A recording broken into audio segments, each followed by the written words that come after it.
You need that? No, it's I put cushion. I don't know. It's like over cushion.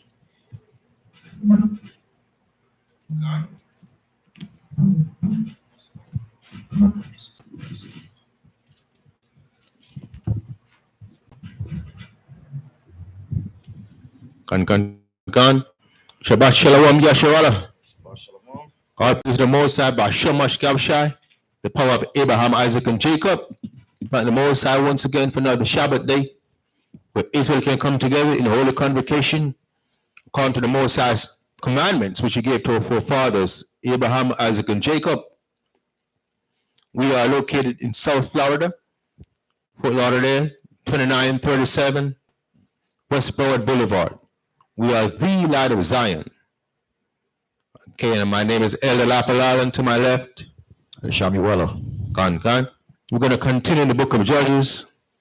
Last week we finished off at chapter 12. We're going to continue on at chapter 13 to edify our people. The book of Judges, as we know, is a period of time in Israel's existence where, after coming out of Egypt with Moses, we didn't have kings, we didn't have prime ministers, we didn't have presidents. Who the Most High set up over us to rule us and to govern our daily activities, daily interaction as a sovereign nation were the title of judges. They were to judge Israel. Of course, to judge Israel, to judge someone, you have to be what? Versed in the laws, statutes, and commandments of the Most High. That's how it was. That's how it was with our people, the Hebrew Israelites, when we came out of Egypt with Moses and went into the land that the Most High gave to us.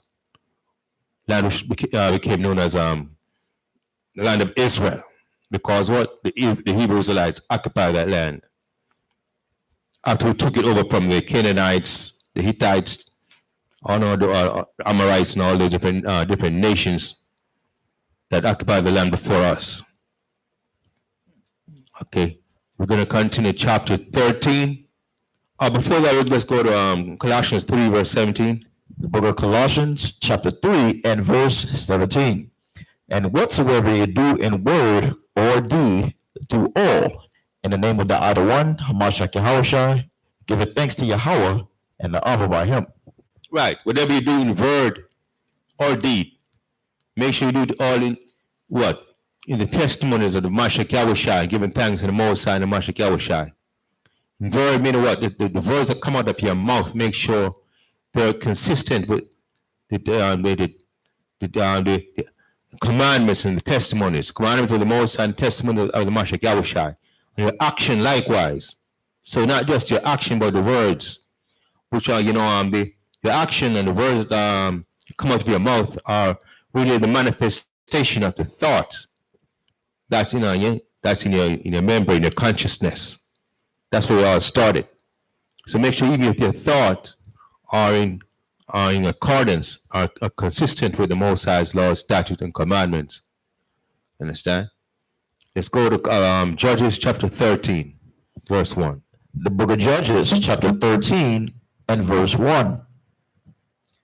And the children of Israel did evil again in the sight of the Most High. And the Most High delivered them into the hand of the Philistines 40 years. Yeah, there they go again. There they go again. The children of Israel did evil again in the sight of the Most High. Maybe they thought that the evil wouldn't be seen by the Most High. Understand? The Most High is all over the world, all over the universe. He sees everything you do, even what you do in secret. And the Most High delivered them into the hand of the Philistines 40 years. You're not going to be doing evil in the sight of the Most High and not be punished for it. The Most High sees what you do. You know what? He's going to hold you accountable. So that's what he did during this period of time, which is after Gideon, after Abimelech, understand the Most High now delivered, because after Gideon, after the Most High, Gideon delivered us from the hands of the Midianites. We had peace for 40 years. Then we started doing evil again. So now the Most High delivered us into the hand of the Philistines 40 years. Read. Verse 2.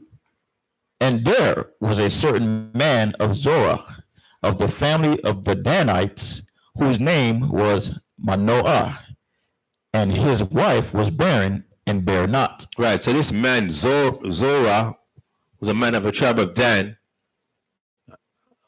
whose name his name was there was a certain man of Zorah. Zorah is a place, okay, of the family of Dan. That's a place in the territory where the Danites dwelt, and this man's name was what? Manoah. So Manoah, a Danite, lived in Zorah, okay, a territory that the Danites occupied. And his wife's was barren and bare not. Barren meaning she couldn't have children. Read. Verse 3. And the angel of the Most High appeared unto the woman, and said unto her, Behold now, thou art barren, and bearest not, but thou shalt conceive and bear a son. Right. So of course, they were very grieved. They were very, stricken with grief because of this, because the Bible wanted children, but a woman shut up. She was barren, and they must have been praying to the Most High.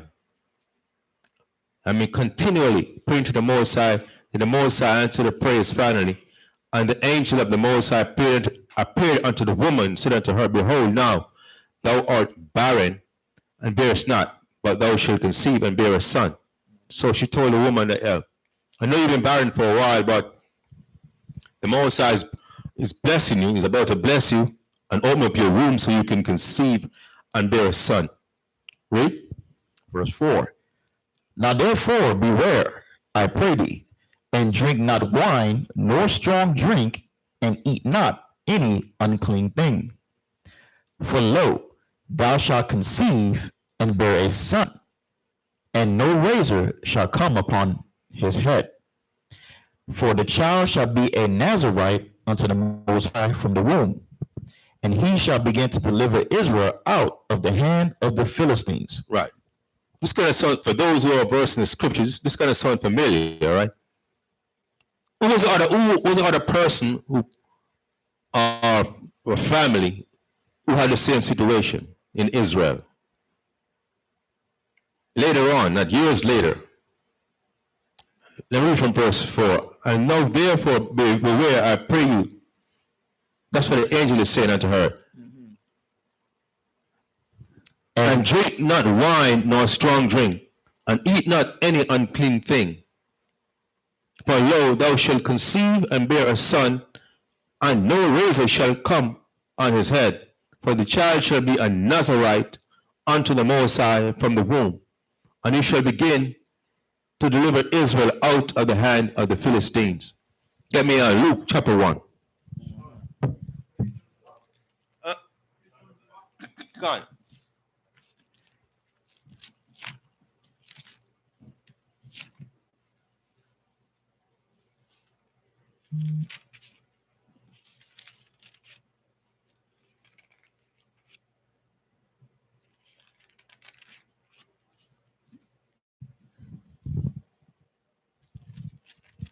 Luke chapter 1, verse 5. The book of Luke, chapter 1 and verse 5. There was in the days of Herod, the king of Judea, a certain priest named Zacharias, of the course of Abiah, and his wife was of the daughters of Aaron, and her name was Elizabeth. Right, so during the days of Herod, which this is generations later on, this is a time when the Romans were occupying our homeland. Okay, there was a priest by the name of Zacharias, the course of Abiah, and his wife was of the daughters of Aaron, and her name was Elizabeth. So they were Levites. He was a priest, so obviously he was a Levite, and she was of the daughters of Aaron. So she also was of the tribe of Levi, and her name was Elizabeth, the wife of Zacharias. Read. Verse 6. And they were both righteous before the Most High, walking in all the commandments and ordinances of the Most High, blameless. Mm-hmm. And they had no child, because that Elizabeth was barren, and they both were now well stricken in years. And it came to pass that while he executed the priest's office before the Most High in the order of his course, according to the custom of the priest's office, his lot was to burn incense when he went into the temple of the Most High. Right. So just like this brother in the time of the judges, whose name was let me go back to what his name is. Chapter 13, his name was Manoah. Okay. Mm-hmm. Just like Manoah and his wife. It's not Manoah. His wife was whose wife was barren. Zacharias' wife also was barren. And they were righteous people. They feared the Most High, kept the Most High's commandments continually. But they had no children because she was barren, and they were well stricken in age. And while Zacharias was performing his priestly duties, because it was his turn to burn incense, his lot was incense when he went into the temple of the Most High. That was his duty. Read on. In Luke. Verse 10. And the whole multitude of the people were praying without at the time of incense. And there appeared unto him an angel of the Most High standing on the right side of the altar of incense. And when Zacharias saw him, he was troubled, and fear fell upon him. But the angel said unto him, Fear not, Zacharias, for thy prayer is heard, and thy wife Elizabeth shall bear thee a son, and thou shalt call his name John. And thou shalt have joy and gladness, and many shall rejoice at his birth. For he shall be great in the sight of the Most High, and shall drink neither wine nor strong drink.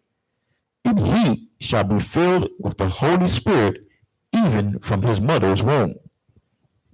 Right. So an angel, just like an angel appeared unto Manoah's wife, an angel also appeared unto Zacharias, the priest, while he was doing the priestly duty in the temple, and told him that his wife was going to conceive and have a son, and his wife was also his wife. Their son whose name was John, going to be John, was going to be a Nazarite from the womb. So the mother Elizabeth shouldn't drink any kind of strong drink, no wine, no strong drink, nothing of the vine, because he was going to be a Nazarite from the womb. Read.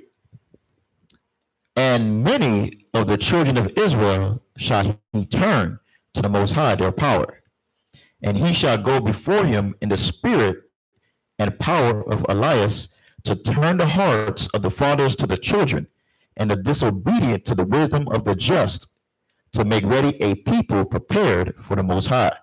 Right, and he shall go beside him in the spirit of power of Elias, to turn the hearts of the fathers to the children, and the disobedient to the wisdom of the just, to make ready a people prepared for the Most High. Read.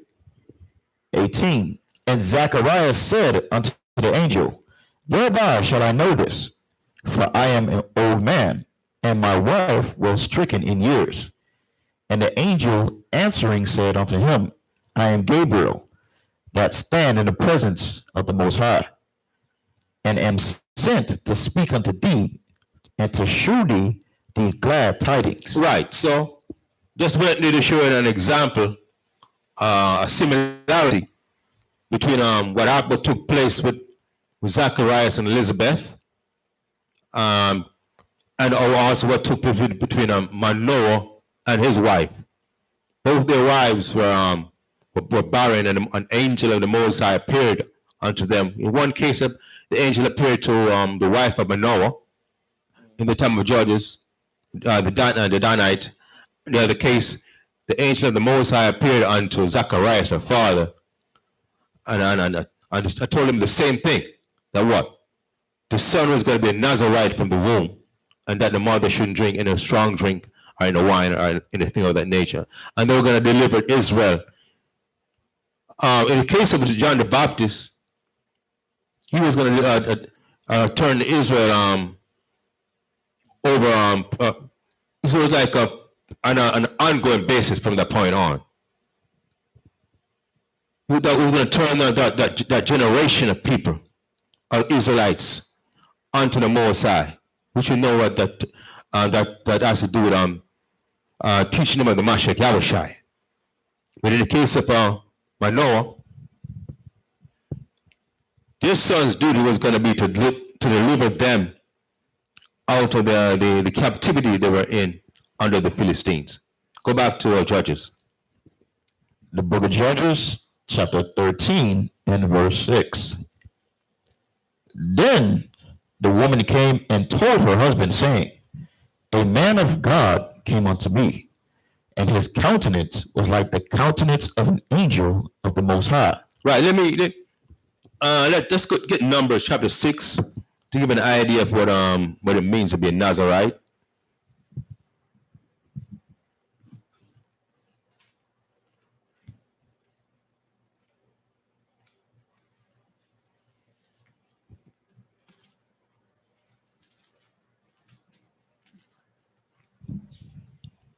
Because a lot of people they confuse Nazarite with Nazarene, especially the Rastafarians, and they're not clear as to what constitutes being a Nazarite.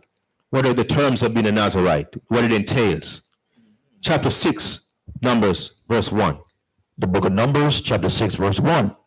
And the Most High spake unto Moses, saying, speak unto the children of Israel, and say unto them, when either man or woman shall separate themselves to vow a vow of a Nazarite, to separate themselves unto the Most High. Right. So the Most High speaking to Moses, saying, speak unto the children of Israel, and say unto them, when either man or woman shall separate themselves to vow a vow of a Nazarite.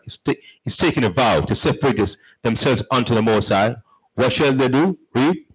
He shall separate himself from wine and strong drink, and shall drink no vinegar of wine or vinegar of strong drink, neither shall he drink any liquor of grapes, nor eat moist grapes or dried. Right. So because all those, the wine, the strong drink, the vinegar of wine or vinegar of strong drink, all those are alcohol. Neither shall he drink any liquor of grapes, nor eat any moist grapes or dried, because those contain essential ingredients from which alcohol came. Dried grapes or moist grapes. Understand? When those that's fermented, they turn into alcohol. Okay, so that's what that's talking about. Read. Verse 4. All the days of his separation shall he eat nothing that is made of the vine tree, from the kernels even to the husk. All the days of the vow of his separation there shall no razor come upon his head, until the days be fulfilled in the which he separated himself unto the Most High. He shall be holy, and shall let the locks of the hair of his head grow. All the days of the vow of his separation, there shall no razor come upon his head, until the days be fulfilled. So when it says the days be fulfilled, that's telling you right there that the separation and the vow of a Nazarite is not permanently. It's for a certain period of time. It's for a certain period of time. When we go back to Dan, we'll go back to Judges, we're going to see that in the case of Dan, though, it was the scripture says all his life. because the Mosai was using samples, he's a son to perform a certain role. So that's why the Mosai who designated how long the separation should be. Okay, and the Mosai was going to put the spirit on him to separate themselves for that period of time and keep that vow. But right here we're reading in chapter 5, all the days of the vow of his separation, there shall no razor come upon his head. So he can't cut his hair until the days be fulfilled. The fact that the days be going to be fulfilled means that they have to, from the very beginning, when they made the vow, stipulate how long the vow was going to be for. Until the days be fulfilled, in the which he shall be holy, and shall let the thick locks of his hair, of the hair of his head grow. So we let the hair of his head grow, the locks of his head grow, and he shall be holy. Read. Verse 6. All the days that he separated himself unto the Most High, he shall come at no dead body. Mm-hmm. He shall not make himself unclean for his father, or for his mother, for his brother, or for his sister, when they die, because the consecration of his power is upon his head. Right. So while you take that vow, he can't go to no funeral. He can't be in proximity to any dead body, not even for his father or his mother, any relatives. Read on. Verse 8. All the days of his separation he is holy unto the Most High. And if any man die very suddenly by him, and he hath defiled the head of his consecration, then he shall shave his head in the day of his cleansing. On the 7th day shall he shave it. What is that saying? Asking about, you follow Isaac, you follow that? What is it saying? You understand what that verse is saying, verse 9? What does it tell me what it means? What do you understand that to mean?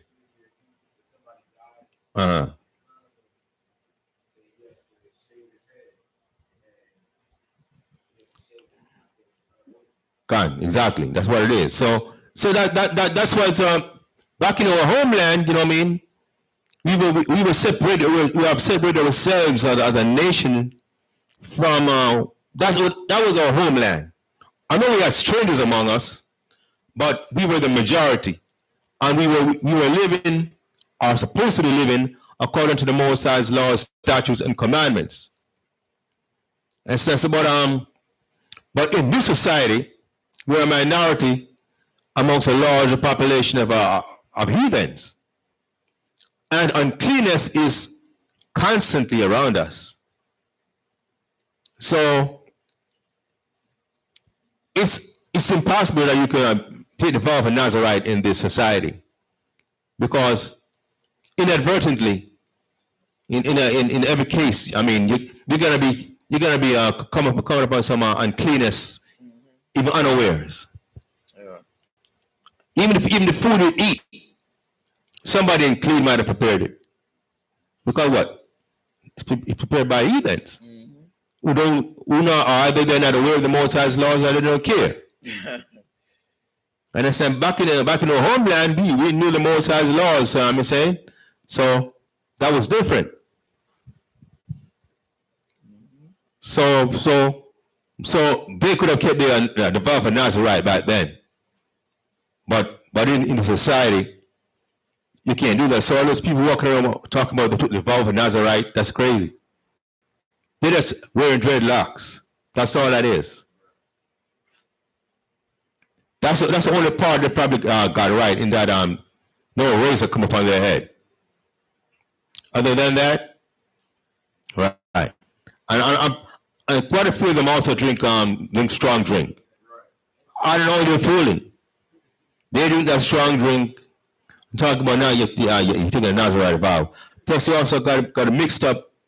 Got to confuse us what it means to be a Nazarite. In their mind, they say Christ was a Mashiach Yahushua was a Nazarite. because they come from Nazareth. So they confuse Nazareth with being a Nazarite. The people who came from Nazareth, the place like Yahushua did, they were Nazarenes. Nazarene and Nazarite are not the same thing. They sound similar in pronunciation, but they're totally different. The people who came from Nazareth were Nazarenes. Just because you're a Nazarene, that will make you a Nazarite. To be a Nazarite, you have to have taken the vow, which we're reading about right here in Numbers chapter 6. So that's one thing, and that a lot of them don't seem to understand. I'm not even trying to understand. Okay, go back to Numbers, read verse 9, and then go to 10. Read verse 9 again. The book of Numbers, chapter 6, and verse 9. And if any man die very suddenly by him, and he have defiled the head of his consecration, then he shall shave his head in the day of his cleansing. On the 7th day shall he shave it. And on the 8th day he shall bring 2 turtles or 2 young pigeons to the priest, to the door of the tabernacle of the congregation. And the priest shall offer the one for a sin offering, and the other for a burnt offering, and make an atonement for him, for that he sinned by the dead, and shall hallow his head that same day. And he shall consecrate unto the Most High the days of his separation, and shall bring a lamb of the first year for a trespass offering, but the days that were before shall be lost, because his separation was defiled. Right. See, so if suddenly a dead person was near to him, and unawares, without his intention, it doesn't matter. The fact that he was in contact with the body made him unclean. So whether it's his fault or not, and because of that, he has to bring a turtle dove to the priest to make atonement, a young pigeon to make atonement for sin.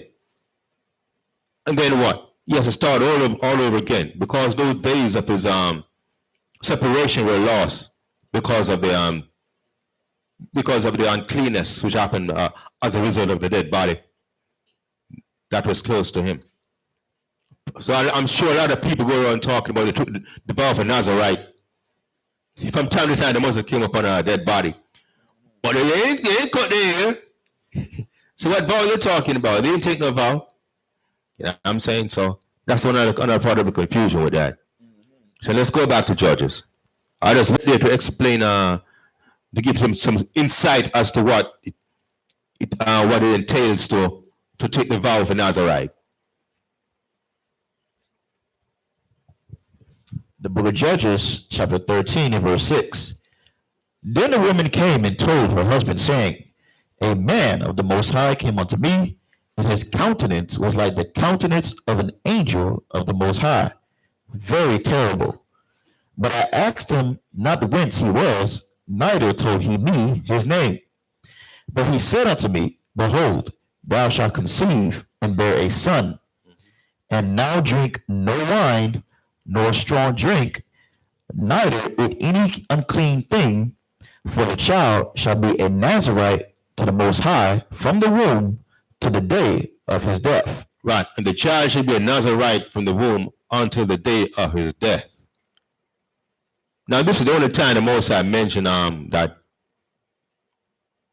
if the person who's going to be a Nazarite is going to be a Nazarite. The Most High stipulated this. Understand? It's a Most High who stipulated that this person was going to be a Nazarite all his life. Under normal circumstances, when a person takes it upon themselves to be a Nazarite, they stipulate the period of time in which they were going to separate themselves and take that vow. Well, the Most High is the one bringing about this. So he determines the length of the period of time where this person going to be a Nazarite. And in this case, it's designated that they're going to be a Nazarite all their life until death. Read. Verse 8. Then Manoah entreated the Most High and said, O my power, let the man of Yah, which thou didst send, come again unto us, and teach us what we shall do unto the child that shall be born. And the Most High hearkened unto the voice of Manoah, and the angel of the Most High came again unto the woman as she sat in the field. But Manoah, her husband, was not with her. And so they wanted to learn more as to how they should grow up the child, because they understand this is a special child that they've been blessed with, specifically from the Most High, blessing coming directly from the Most High. So they want to be careful as to how they should grow up this child, because they have to follow specific instructions which are coming directly from the Most High. Read. Verse 10. And the woman made haste and ran and showed her husband and said unto him, Behold, the man hath appeared unto me that came unto me the other day. And Manoah arose and went after his wife and came to the man and said unto him, Art thou the man that speakest unto the woman? And he said, I am. And Manoah said, Now let thy words come to pass. How shall we order the child, and how shall we do unto him? And the angel of the Most High said unto Manoah, Of all that I said unto the woman, let her beware. Right. So the angel came to the wife again, and this time the wife ran to get her husband to meet the angel, and the man went to meet the angel to get instruction. And the angel said, just basically reiterated everything I told her. Just do that. Just do everything that I told her to do. Nothing more, nothing less. Read. 14. She may not eat of anything that cometh of the vine, neither let her drink wine or strong drink, nor eat any unclean thing. All that I commanded her, let her observe. And Manoah said unto the angel of the Most High, I pray thee, let us detain thee until we shall have made ready a kid for thee. And the angel of the Most High said unto Manoah, Though thou detain me, I will not eat of thy bread. And if thou wilt offer a burnt offering, thou must offer it unto the Most High. For Manoah knew not that he was an angel of the Most High. Right. So Manoah didn't realize that he was an angel of the Most High. He was being hospitable, was being grateful for the blessing that was coming from the Most High through this man. So he wanted to, break bread with him, give him something to eat. But the angel of the Most High said, I'm not going to eat up your bread. But if you like, you can make a burnt offering unto the Most High. Read. 17.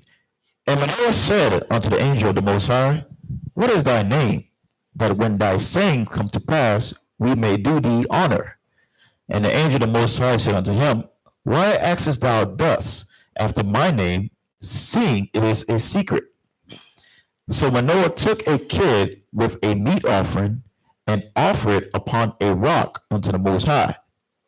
And the angel did wondrously, and Manoah and his wife looked on. For it came to pass, when the flame went up toward heaven from off the altar, that the angel of the Most High ascended in the flame of the altar. And Manoah and his wife looked on it and fell on their faces to the ground. Right. So now Manoah and his wife, they made the offering unto the Most High. And the angel, and while the smoke on the fire was going up, the angel just blended in with that and just went up with the smoke and the fire up unto back to the Most High. And they was amazed at that. And they fell on their face. They realized what happened. They realized this is no mortal man. This is an angel of the Most High. Read. Verse 21. But the angel of the Most High did no appear to Manoah and to his wife. Then Manoah knew that he was an angel of the Most High. And Manoah said unto his wife, We shall surely die, because we have seen the Most High. But his wife said unto him, If the Most High were pleased to kill us, he would not have received a burnt offering and a meat offering at our hands. Neither would he have showed us all these things, nor would, as at this time, have told us such things as these. Right. So of course they got scared. Oh, we're gonna die now. We just saw an angel of the Most High. It's as if they saw the Most High himself. But we know what the scripture says. Anyone saw the Most High's face. Let's get on that scripture. Let's get the scripture. Get me Exodus 33, verse 13.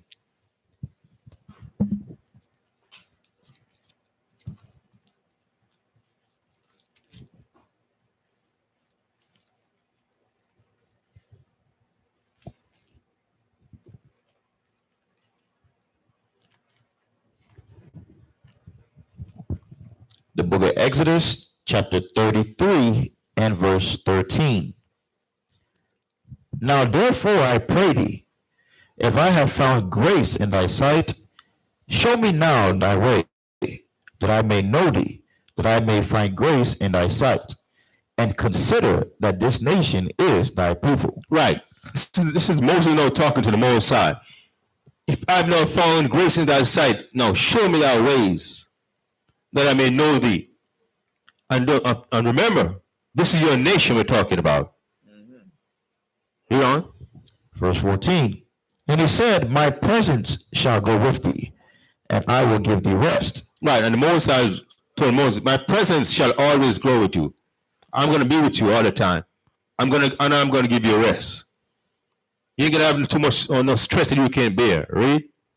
And he said to him, if thou presence go not with me, carry us not up hence. For wherein shall it be known here that I and thy people have found grace in thy sight?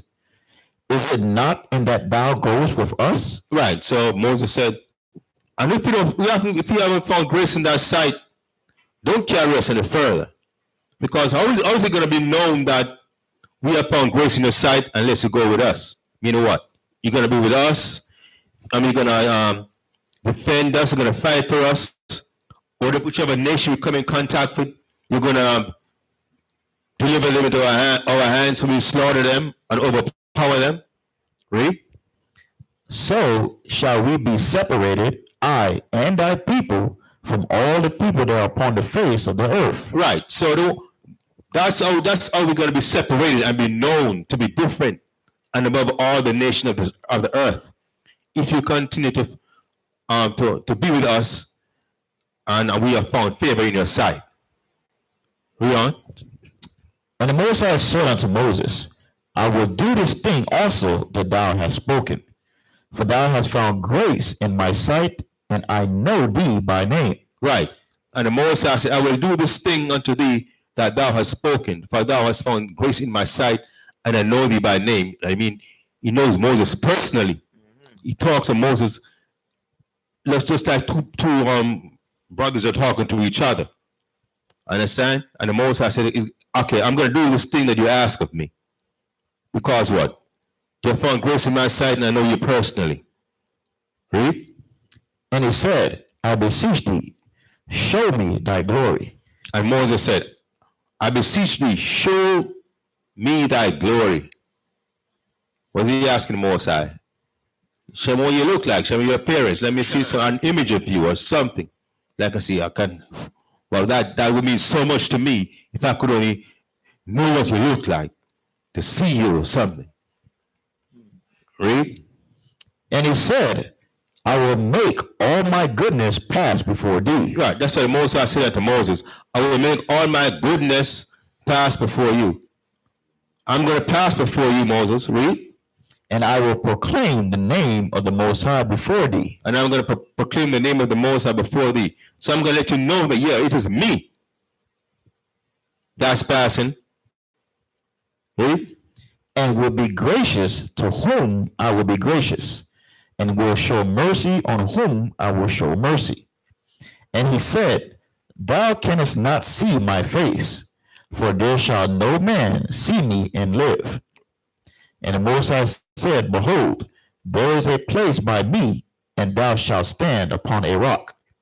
And it shall come to pass, while my glory passeth by, that I will put thee in a cliff of the rock, and will cover thee with my hand while I pass by. And I will take away mine hand, and thou shalt see my back parts, but my face shall not be seen. Right. So that's where they got this from. So they were aware of this. No one shall see the Most High's face and live. Because Moses did Moses see the Most High's face? Moses didn't see the Most High's face. Moses only saw the glory of the Most High after the Most High passed by where Moses was in the cleft of the rock. Understand? So the Most High covered his basically hid his image from Moses until only his back was visible. But Moses knew because of the conversation happening with Moses now that was the Most High that was passing. So that's all Moses was able to see of the Most High, because therefore no man on earth saw the Most High's face. Understand? Go ahead, Al.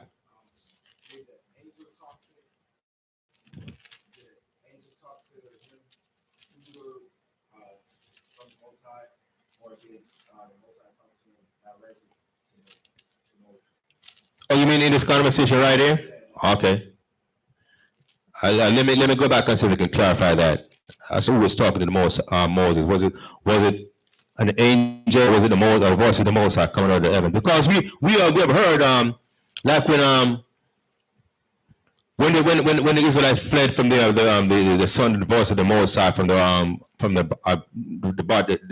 mountain, from the bottom of the mountain, that was directly the Most High's voice speaking. Understand?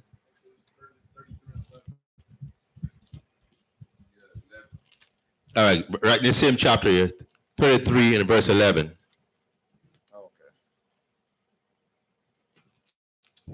The book of Exodus, chapter 33 and verse 11. And the Most High spake unto Moses face to face. And the Most High spake unto Moses what? Face to face. Face to face. Read. As a man speaketh unto his friend. As a man speaketh unto his friend. Just like I'm speaking to you now, this is how the Most High spoke to Moses. Only of course, Moses did not see the Most High, but of course you only heard his voice. Right? And he turned again into the camp. But his servant. Right, that's it. Let me see.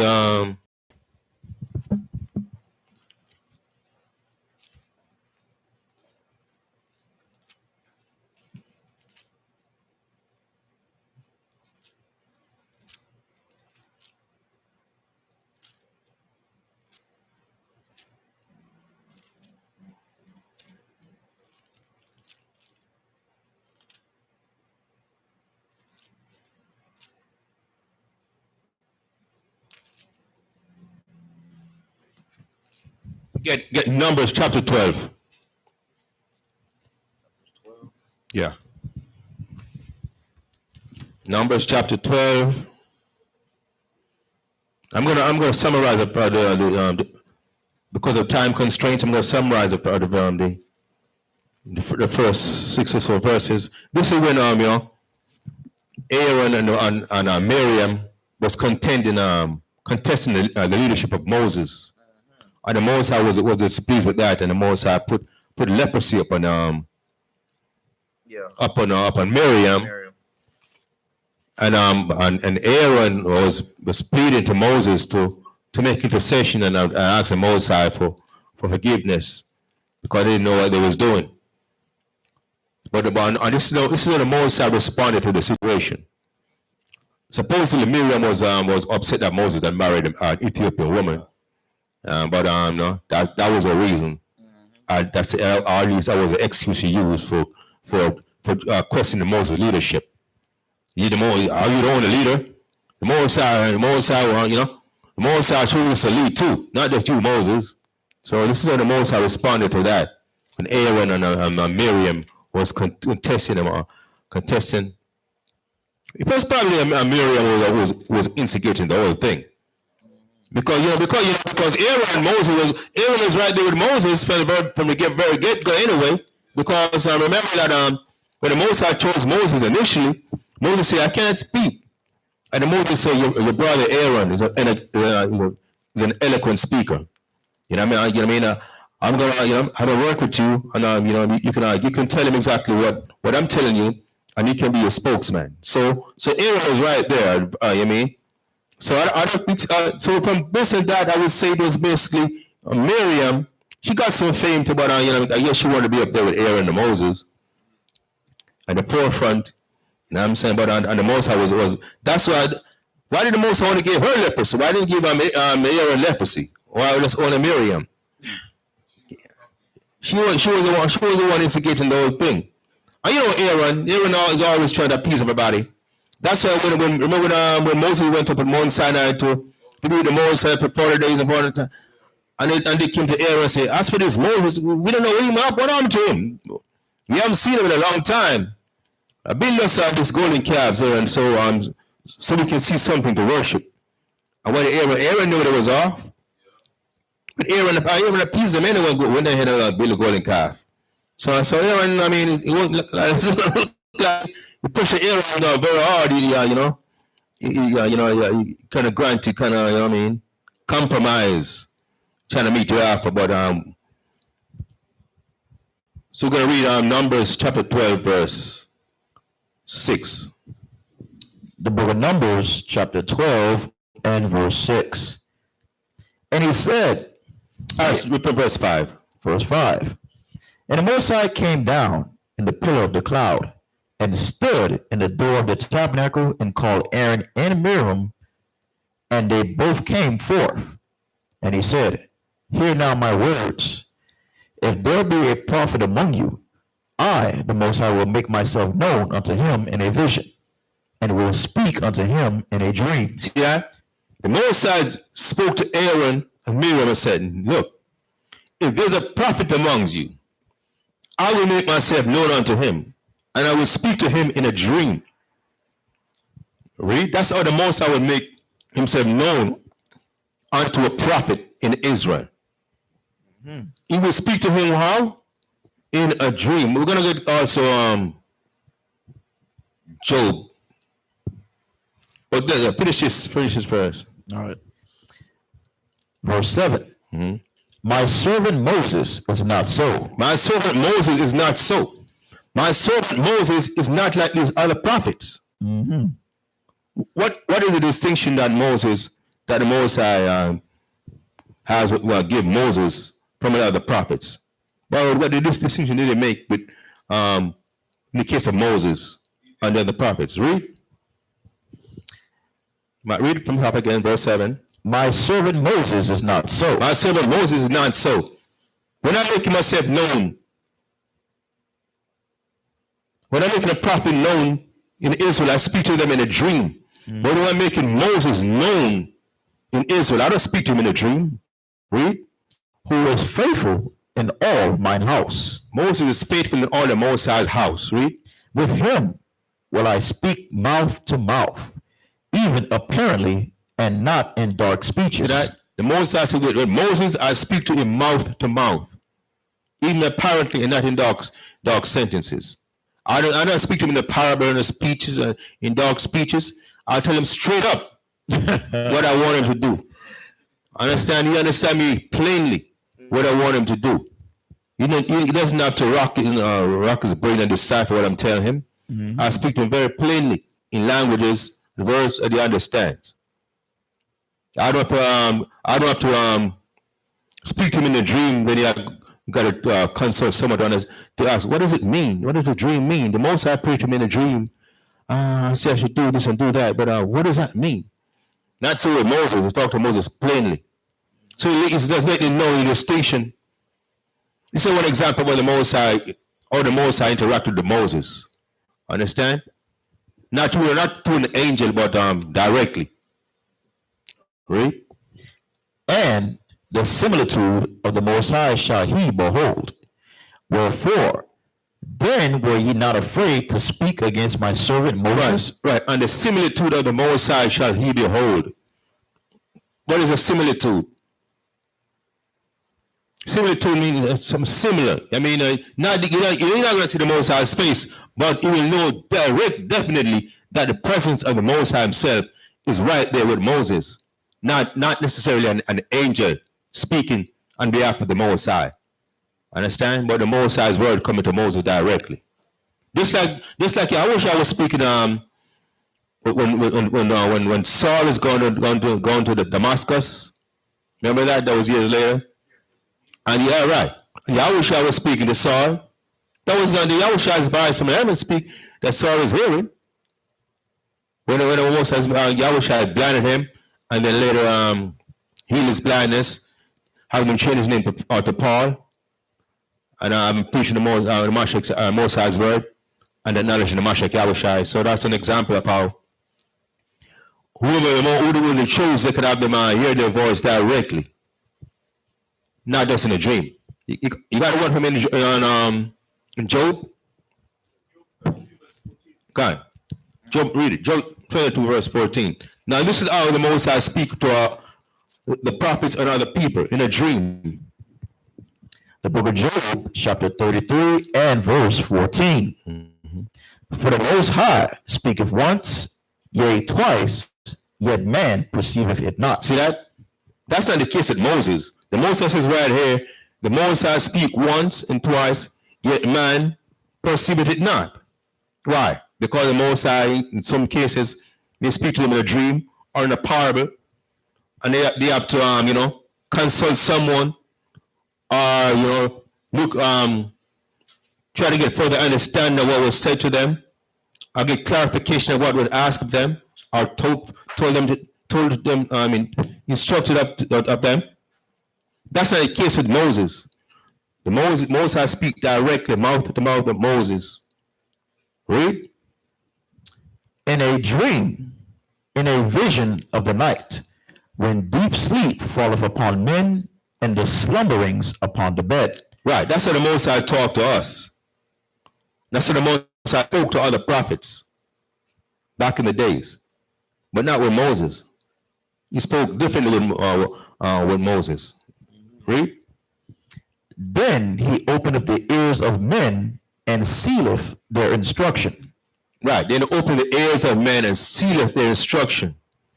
So that's the Holy Spirit and the Most High coming into you right there in a dream or in a vision, and the Most High open the ears, give it the understanding to decipher what was being said to you. All right, go back to Judges.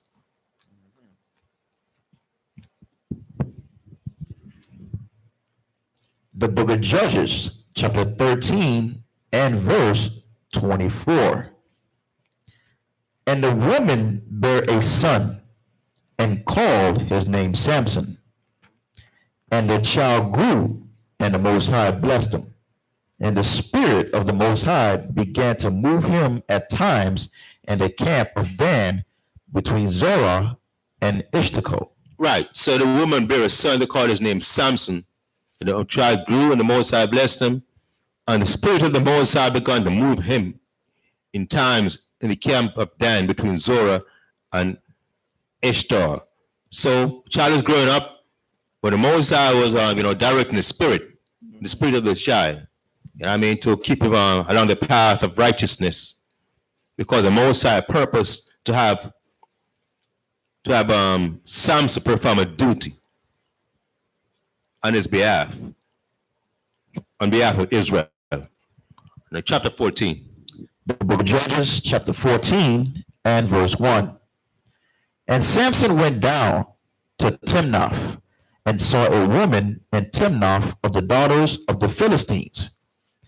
And he came up and told his father and his mother and said, I have seen a woman in Timnath of the daughters of the Philistines. Now therefore get her for me to wife. Then his father and his mother said unto him, Is there never a woman among the daughters of thy brethren, or among all my people, that thou goest to take a wife of the uncircumcised Philistines? And Samson said unto his father, Get her for me, for she pleaseth me well. Right. So Samson went down to Timnath and saw a woman in Timnath of the daughters of the Philistines. So Timnath is a location in the land of the Philistines, and Samson went down there. Saw this Philistine woman. He liked her. Went back to his parents, told him to get a woman for him to be his wife. They weren't very pleased with it initially. He said, "Why don't you get an Israelite woman?" Why you want to get this woman of this uncircumcised Philistines? This heathen worshiping, this idol worshiping woman. Why don't you get a woman of your own nation? But Samson said, this is the one I want.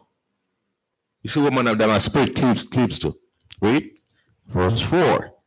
But his father and his mother knew not that it was of the Most High, that he sought an occasion against the Philistines.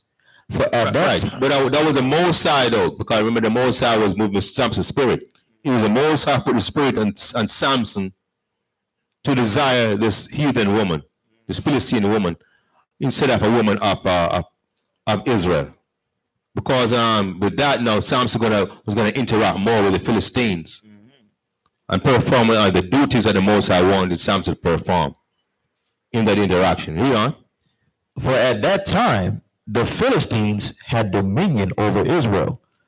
Then went Samson down, and his father and his mother, to Timnath, and came to the vineyards of Timnath.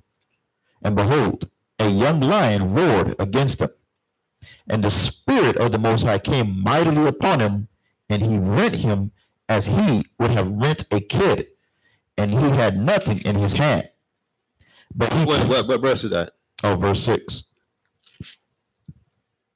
Okay. Verse 6. And the Spirit of the Most High came mightily upon him, and he rent him as he would rent a kid, and he had nothing in his hand. But he told not his father or his mother what he had done. And he went down and talked with the woman, and she pleased Samson well. Right.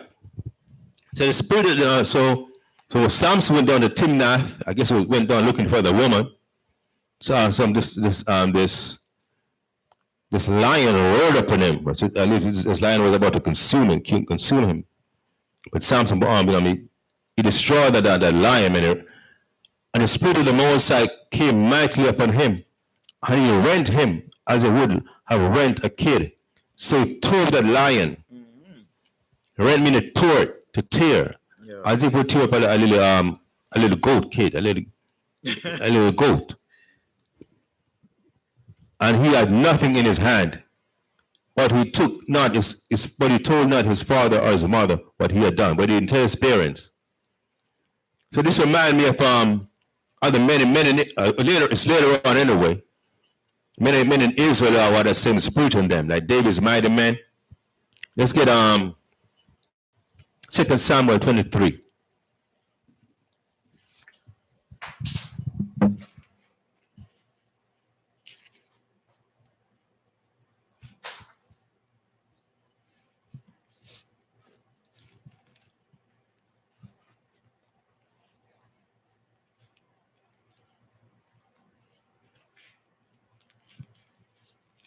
Samuel 23.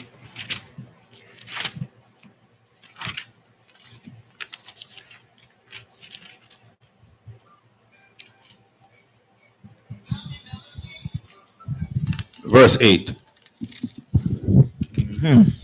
The book of 2 Samuel chapter 23 and verse 8. These be the names of the mighty men whom David had. The Tachmonite that sat in the seat, chief among the captains, the same was Arino the Isnite. He lifted up his spear against 800 whom he slew at one time. Right, so there are quite a few of David's mighty men, but let's jump to verse 20. Verse 20. Because all the mighty men perform various deeds that gave them a name that through which they made a name for themselves, became famous for what they did. Some kill all of the men, some kill did extraordinary things. Read on. Verse 20. The book of 2 Samuel chapter 23 verse 20. And Benaiah the son of Jehoiada, the son of a valiant man of Kabzeel, who had done many acts, he slew 2 lion-like men of Moab. He went down also and slew a lion in the midst of a pit in time of snow. So maybe he had a problem with lion. I don't know. He had a problem with lion. Men look like lion. I don't know. Maybe so you slew a lion. Within the pit and slew a lion. Then you saw men as maybe you saw certain men kind of men would, I guess, with fierce countenance, they look like a lion to him, so they slew them too. Just about it, man. Just about, you know what I mean?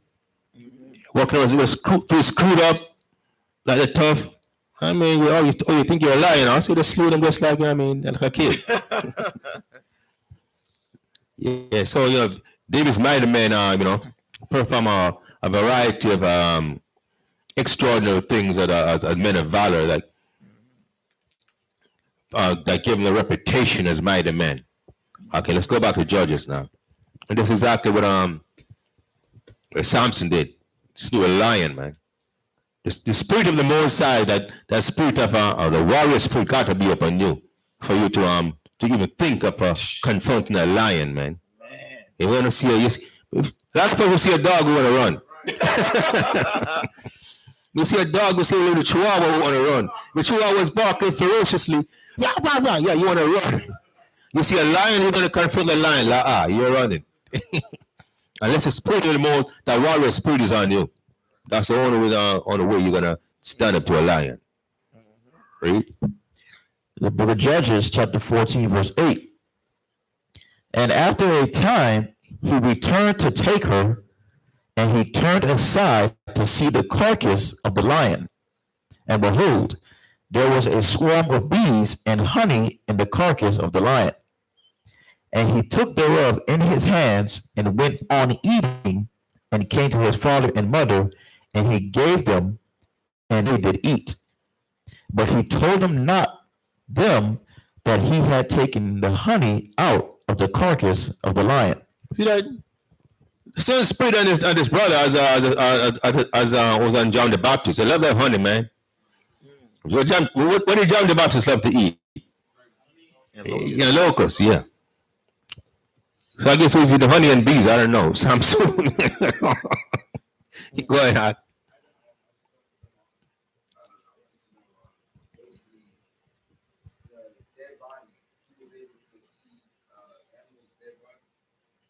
He was able to see an animal's dead body. Well, he killed.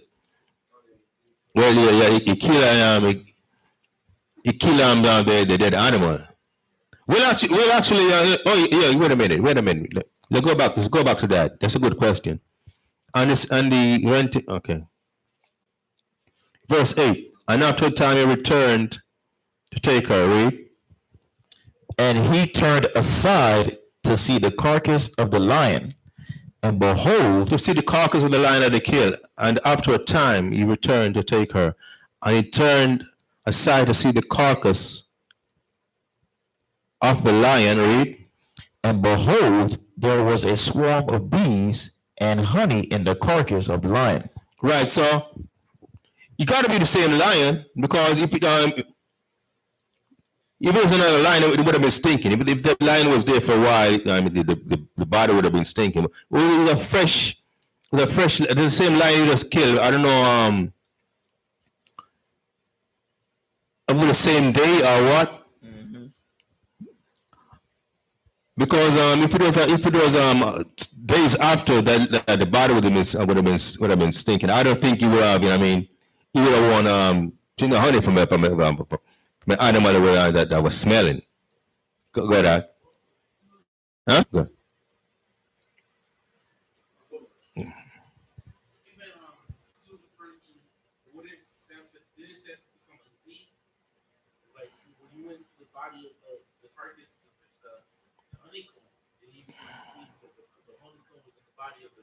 Mm. So, because I know the lion is on the animal. Didn't he become unclean? See, I mean, if you come up on a dead body, the carcass, the Most High does say, if on occasion the dead body come upon you, or you come in contact with a dead body, you will become unclean. But it said the carcass. I would think it ought to be and after a time he returned to take her. I'm trying to figure it out what after time, what period of time. Yeah. Yeah. So honey, yeah. Yeah, for that, yeah. Right, and he went down and talked with the woman, and she pleased Samson well. And after a time, after a certain period of time, I would think, and he took thereof in his hands and went on eating, and came to his father and mother, and he gave them, and they did eat. But he told them not that he had taken the honey out of the carcass of the lion. I would say that would have made the carcass of the dead body of animal would have made him unclean. Which means if he was unclean, then he would have to start Nazareth vow over. Yeah, he keep he kill people. But I would say if you kill somebody, it's not like if you kill somebody in a battle,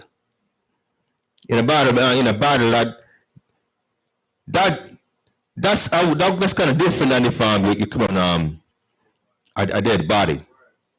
I said that's different than if you come up on dead body that was there a while or a day or so. But if you kill someone in the heat of a battle, that's different. But there's no mention that what did he shave his head and start over? There's an indication that they did that. Read on. Verse 9. And he took thereof in his hands and went on eating, and came to his father and mother, and he gave them, and they did eat. But he told not them that he had taken the honey out of the carcass of the lion. So his father went down unto the woman, and Samson made there a feast, for so used the young men to do. And it came to pass, when they saw him, that they brought 30 companions to be with him. Right. So his parents went down to Timnath to speak to the woman, to ask her to be Samson's wife. She agreed to keep the feast, and it came to pass when they saw him that they brought 30 companions to be with him. Okay, read. Verse 12. And Samson said unto them, I will now put forth a riddle unto you. If ye can certainly declare it me within the 7 days of the feast, and find it out, then I will give you 30 sheets and 30 change of garments. But if ye cannot declare it me, then shall ye give me 30 sheets and 30 change of garments. And they said unto him, Put forth thy riddle, that we may hear it. And he said unto them, Out of the eater came forth meat, and out of the strong came forth sweetness. And they could not in 3 days expound the riddle. And it came to pass on the 7th day that they said unto Samson's wife, Entice thy husband, that he may declare unto us the riddle, lest we burn thee and thy father's house with fire. Have ye called us to take that we have, or is it not so? Right. So Samson challenged those 30 men with a riddle. Yeah. You give them the riddle. If he gets his riddle right, then I'll give you all the 30 sheets and change of clothes. If not, if you get it wrong, then within that 7-day period, if you get it wrong, then you got to give me. And they couldn't get it right, so they threatened his wife. Yeah. Threatened to burn out her house if she couldn't tell them what the answer to the riddle was. Read. Verse 16. And Samson's wife wept before him and said, Thou doest but hate me, and lovest me not. Thou hast put forth a riddle unto the children of my people, and hast not told it me. And he said unto her, Behold, I have not told it my father nor my mother, and shall I tell it thee? And she wept before him the 7 days while their feast lasted. And it came to pass on the 7th day that he told her, because she lay sore upon him, and she told the riddle to the children of her people. Right, she kept nagging Samson, man, for over 7 days. She kept nagging Samson, you don't love me, Samson. And then I'm saying, you haven't told me the riddle. I haven't even told my parents, so I'm going to tell you. Like the 75. Yeah. Get that.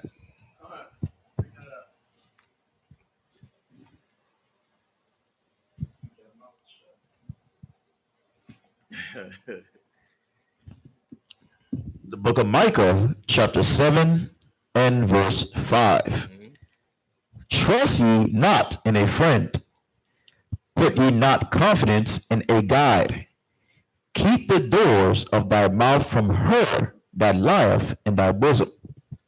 Right, keep the doors of thy mouth from her that lieth in thy bosom. You can't confide everything in a woman, in a wife, because you think she's gonna keep a secret, but they like to gossip.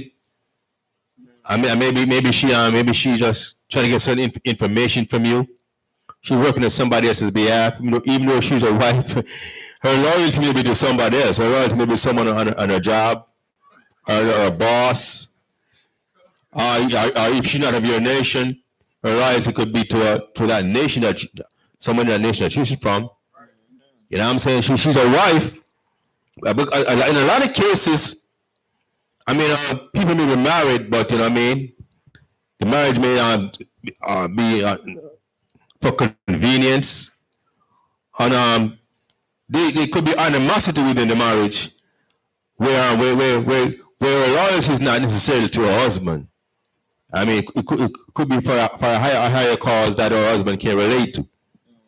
She may have a connection to some other entity or endeavor that her husband is not a part of, because you don't necessarily see eye to eye, even though we may have affection for each other, but there may be certain things that you may even find like in politics, the husband is a so-called Democrat, one is a Republican.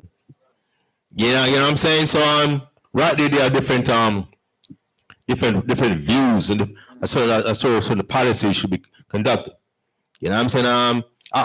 I've seen I was following watching some kind of election in Jamaica a while back, and wife and husband belonged to a certain party. They were wife and husband for like over 30 years, and then all of a sudden the wife became the campaign chairman for the other guy that her husband's opposed to. So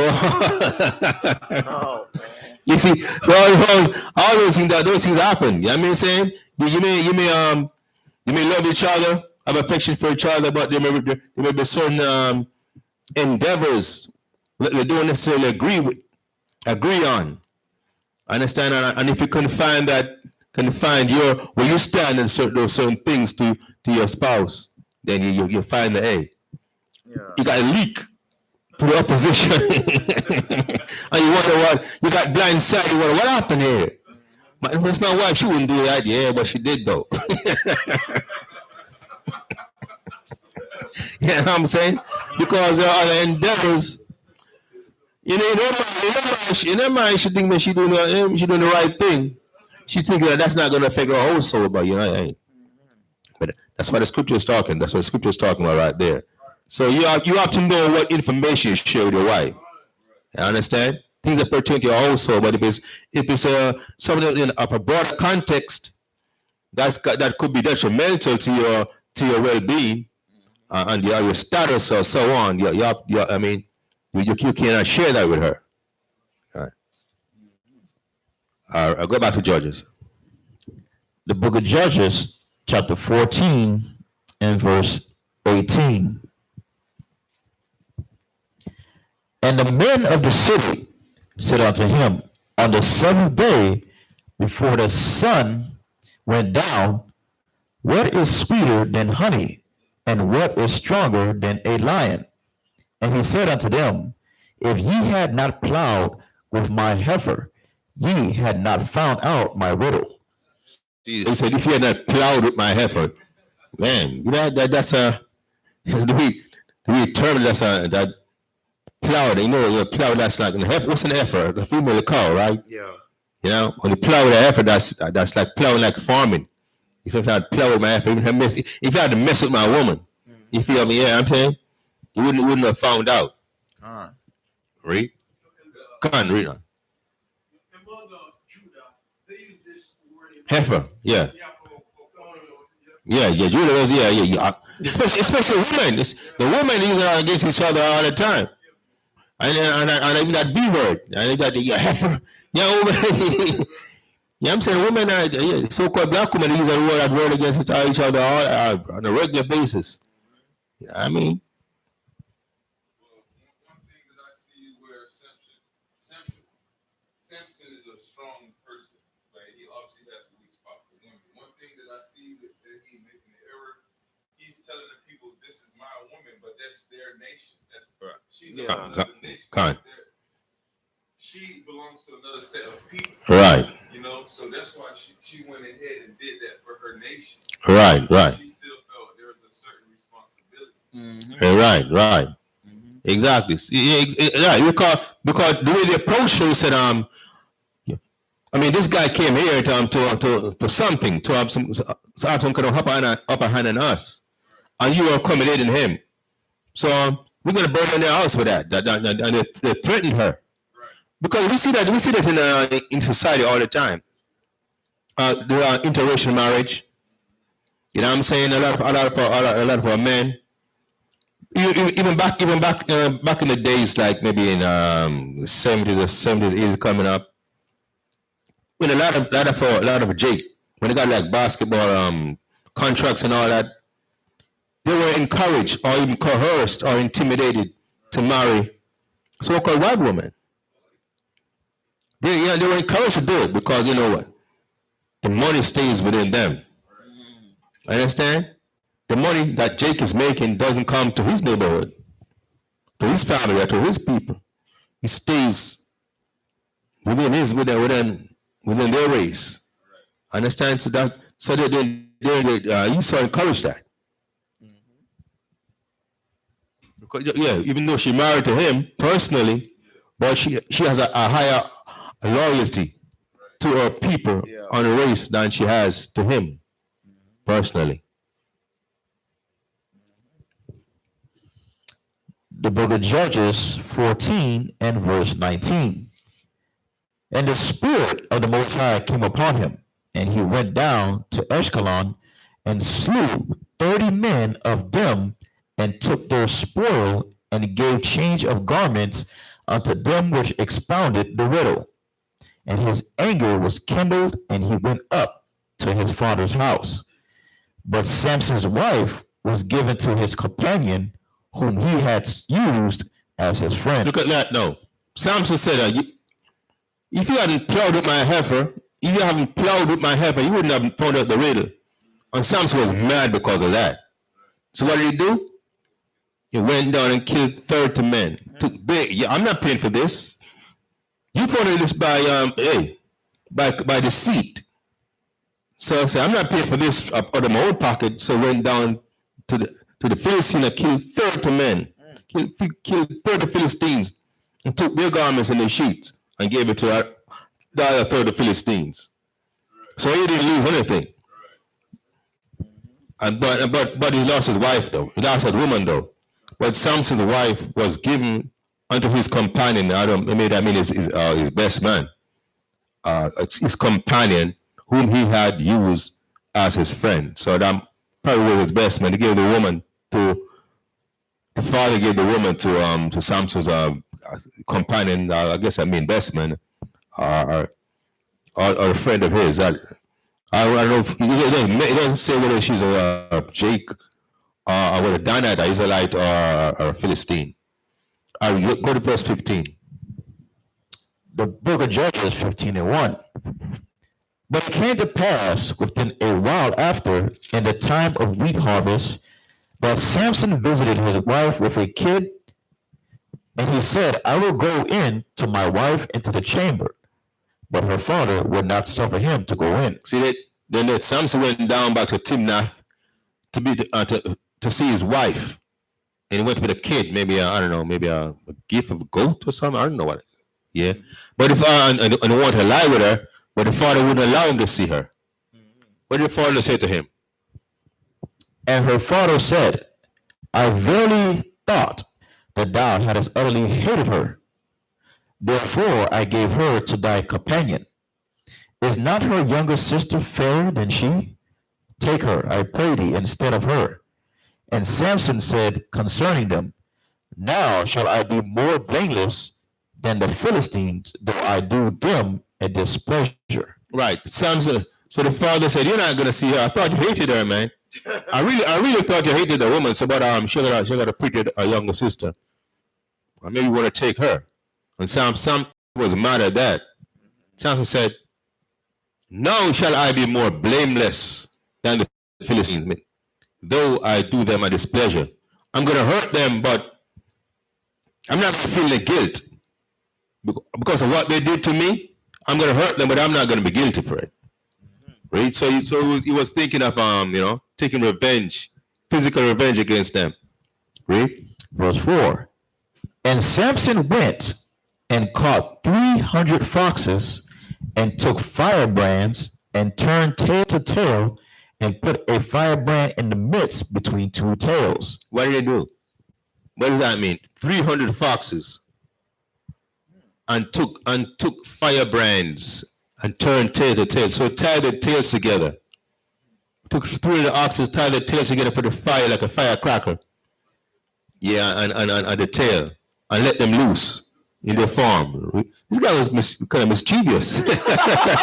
Samson. Yeah, the power of the Lord. The things he came up with, man. Read on. Verse 5. And when he had set the brands on fire, he let them go into the standing corn of the Philistines and burnt up both the shucks and also the standing corn with the vineyards and olives. Then the Philistines said, Who have done this? And they answered, Samson, the son-in-law of the Timnite, because he had taken his wife and given her to his companion. And the Philistines came up and burnt her and her father with fire. Right. So the father, who did that? Samson did that.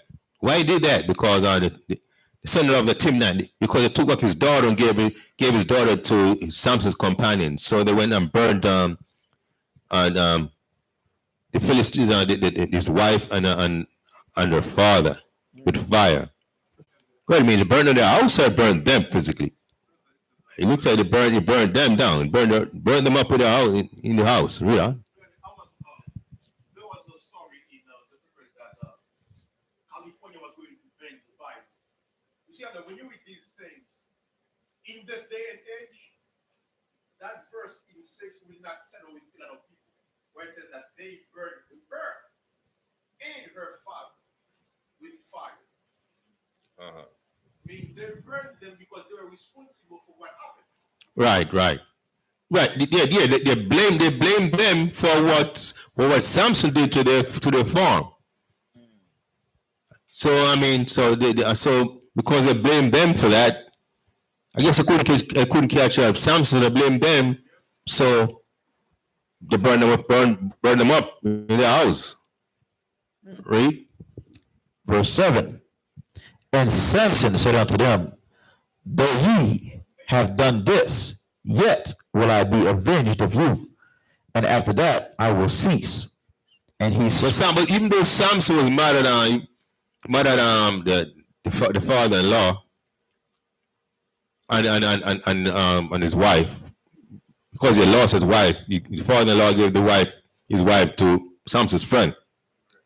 But Samson was mad for what they did, though, because he had affection for the woman. So I said, and Samson said unto them, though ye have done this, yet will I be avenged of you. And after that I will see. Samson said, I'm going to take revenge. Read on. Verse 8.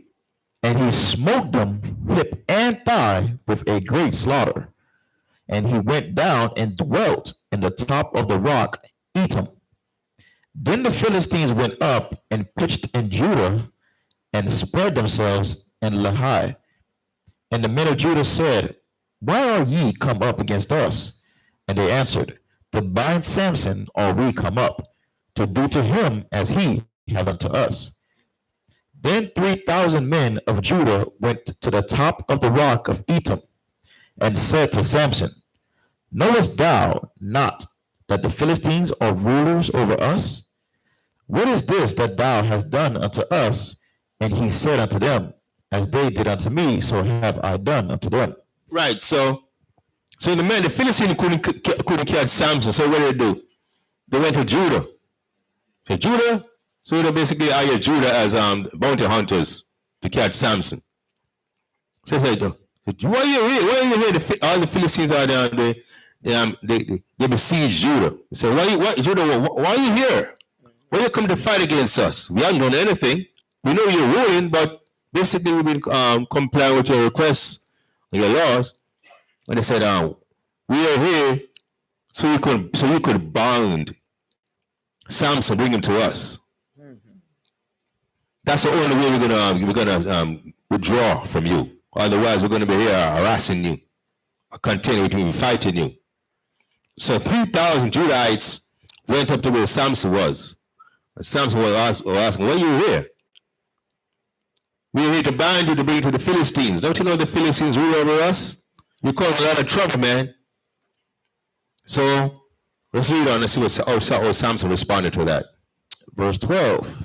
And they said unto him, we are come down to bind thee, that we may deliver thee into the hand of the Philistines.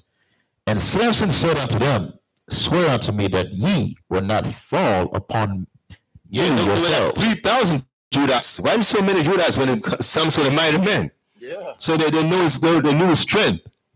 They just valiant men. So not just 1, 2, or 3 or 300. 3,000 mighty Judites went down to bind Samson. Read. And they spake unto him, saying, no, but we will bind thee fast and deliver thee into their hand. But surely we will not kill thee. And they bound him with 2 new cords and brought him up from the rock. And when he came unto Lehi, the Philistines shouted against him, and the Spirit of the Most High came mightily upon him. And the cords that were upon his arms became as flax that was burnt with fire, and his bands loose from off his hands. Now, when Judah had bound Samson with those cords, if Samson wanted, he could have used those cords. He could have broke those cords. But you know what I mean? He didn't want trouble with his fellow Israelites. So he went willingly. And I said, so I could say, well, at least you did what you did so the Philistines could get off your back. But when I'm in the hands of the Philistines, then I will fight with them. That was the spirit that Samson had on him. Read. Verse 15. And he found a new jawbone of a donkey, and put forth his hand, and took it, and slew 1,000 men therewith. So where do you find the jawbone from? And he found a new jawbone of a donkey, and put forth his hand, and took it, and slew 1,000 men thereof. So he killed 1,000 Philistines with a donkey's jawbone. Read. And Samson said, with the jawbone of a donkey, heaps upon heaps, with the jaw of a donkey have I slain 1,000 men. And it came to pass, when he had made an end of speaking, that he cast away the jawbone out of his hand, and called that place Ramoth Lehi. And he was sore athirst, and called on the Most High, and said, Thou hast given this great deliverance unto the hand of thy servant. And now shall I die for thirst, and fall into the hand of the uncircumcised? Right. So that was after Samson slew 1,000 Philistines with the donkey's jawbone. He was thirsty and said to the Most High, you made me go through all this. And he said, was sore thirst, and said unto Most High, Thou hast given this great deliverance into the hand of thy servant. And now shall I die from thirst and fall into the hand of the uncircumcised? You deliver them into my hand, and now you want me to die of thirst. Read on. Verse 19. But the Most High clave an hollow place that was in the jaw, and there came water thereout. And when he had drunk, his spirit came again, and he revived. Wherefore he called the name thereof En-Hakkore, which is in Lahai unto this day. And he judged Israel in the days of the Philistines 20 years. Right. So 20 years is Samson judge Israel. When it says judge Israel, he wasn't really a judge per se, but he was a one that that the Most High used to deliver them in time of battle and so on. But they had other elders and so-called men who conducted the day-to-day activities of Israel. Understand? Or would settle disputes between different tribes or different people within the nation. But Samson was mostly a man of valor. And then go to verse chapter 16. It's the last chapter. Judges 16 and verse 1. Then went Samson to Gaza, and saw there an harlot, and went in unto her. And it was told the Gazites, saying, Samson is come hither. And they compassed him in, and laid wait for him all night in the gate of the city, and were quiet all the night, saying, in the morning, when it is day, we shall kill him. And Samson lay till midnight, and arose at midnight, and took the doors of the gate of the city, and the two posts, and went away with them, bar and all, and put them upon his shoulders, and carried them up to the top of an hill that is before Hebron. Wow. This is the man he took the older house on his shoulder and walked off into his house. Wow, man. That's not normal. The man took the older house, the gate, the post, bars and all, and walked off like a boot back on your back. That's what the brother walked off. Yeah, no, it's like a knapsack in the back. Walking off with a house on his back, with a building. Wow, man. That's not that's not normal. Verse 4. And it came to pass afterward that he loved a woman in the valley of Sorek, whose name was Delilah. And it came to pass after all this. So Delilah wasn't the woman that Samson married initially. The woman that who got burnt up with her father. That was a different woman. Yeah. But this woman, you know, the Philistine woman. What is it? This Delilah. We're gonna see what nation she's of. She was of also. So we saw another woman in the valley of Sarok, which was in Philistine, and her name was Delilah. Read. Verse 5. And the lords of the Philistines came up unto her, and said unto her, entice him, and see wherein his great strength lieth, and by what means we may prevail against him, that we may bind him to inflict them, and we will give thee every one of us 1,100 pieces of silver. So they were bribing his wife to entice him. Say, we want to know what the strengths are. So we're going to give you 11 pieces of silver each. 1,100 pieces of silver He will tell us what his strength is. Right? Verse 6. And Delilah said to Samson, Tell me, I pray thee, wherein thy great strength lieth, and wherewith thou mightest be bound to afflict thee. And Samson said unto her, If they bind me with 7 green whips that were never dried, then shall I be weak, and be as another man. Right. So she went about inquiring of Samson to tell her what his strengths were. And Samson started making him all kind of stuff. Because he didn't want to tell her about it. She was nagging him. So he just told her something. Read. Verse 8. Then the lords of the Philistines brought up to her 7 green whiffs, which had not been dried, and she bound him with them. Now there were men lying in wait, abiding with her in the chamber. Look at that. There were men lying in wait, abiding with her in the chamber. So she had men up in her house, waiting in the ambush to get her husband. Wow, that was how deceitful was that, man? I mean, you can't trust the enemy. Right? And she said unto him, The Philistines be upon thee, Samson. And he brake the whiffs, as a thread of tow is broken when it toucheth the fire. So his strength was not known. So see, that's why you can't trust the enemy. Yeah. See, that's why in time of war, we can understand why the Most High said, whenever we defeated a nation, we would kill all the men and all the women who knew men. Understand? And because the women who knew men, their spirit is still locked into those men that they knew. Their loyalty is still towards them. Understand? But and also what did the Most High say that they should do? We should do change their clothes. I think shave their head. Yeah. And don't touch them for a month.